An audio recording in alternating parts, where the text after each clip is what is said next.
आपने भी कुछ ऐसा ही सोचा होगा कि आप स्कूल या कॉलेज में होंगे और अपनी बाइक या अपनी गाड़ी से उतरेंगे ऐसे ही धुआंधार एंट्री के साथ, या जब भी कोई शादी होती है या फिर पार्टी होती है तो हम सोचते हैं कि बिना दारू के बिना शराब के रंग ही नहीं जमेगा, सेट तो होना ही पड़ता है। या फिर लड़की सोचे कि अगर मैं ये सब चीज़ें करूँगी तो मैं कितनी इंडिपेंडेंट, कितनी कॉन्फिडेंट और कितनी बोल्ड लड़की दिखूंगी। तो जब भी तुम एक सिगरेट जला रहे होते हो या फिर अपने शराब के गिलास से एक घूंट पी रहे होते तो तुम सामने वाले को एक स्टेटमेंट दे रहे होते, जहाँ कुछ लोगों के लिए ये एक सिंबल है अपने एटीट्यूड, अपने फ्रीडम को एक्सप्रेस करने का, अपने रिबेल नेचर को दिखाने का, अपने सोफेस्टिकेटेड नेचर को दिखाने का। पर पर्सनली मेरे लिए ये कुछ ऐसा है जैसे चिमनी से धुआं निकल रहा, जो अपनी शरीर की दीवारों को काला कर रहा है और अपने साथ साथ अपने साथ वालों को भी नुकसान पहुंचा रहा है।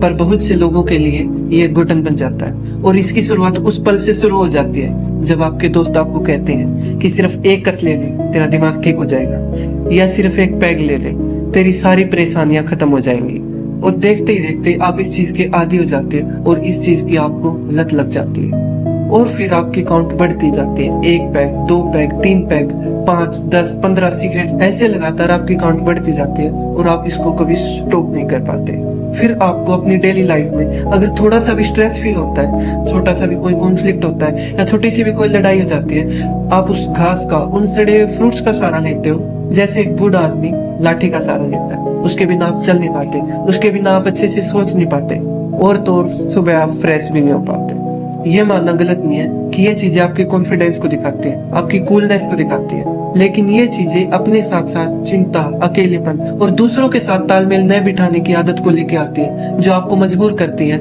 कि आपको इन चीजों में और ज्यादा इन्वॉल्व होना चाहिए और आप और चीजों से कट ऑफ हो जाते हैं। और हैरानी की बात यह है कि उनमें से कई लोग अपने आप को एडिक्ट नहीं मानते। खेद की बात यह है कि कुछ लड़कियां आजादी और सेल्फ इंडिपेंडेंट वुमेन के नाम पर स्मोकिंग, एल्कोहलिज्म की तरफ ही जा रही है। भाई वो आजादी नहीं है,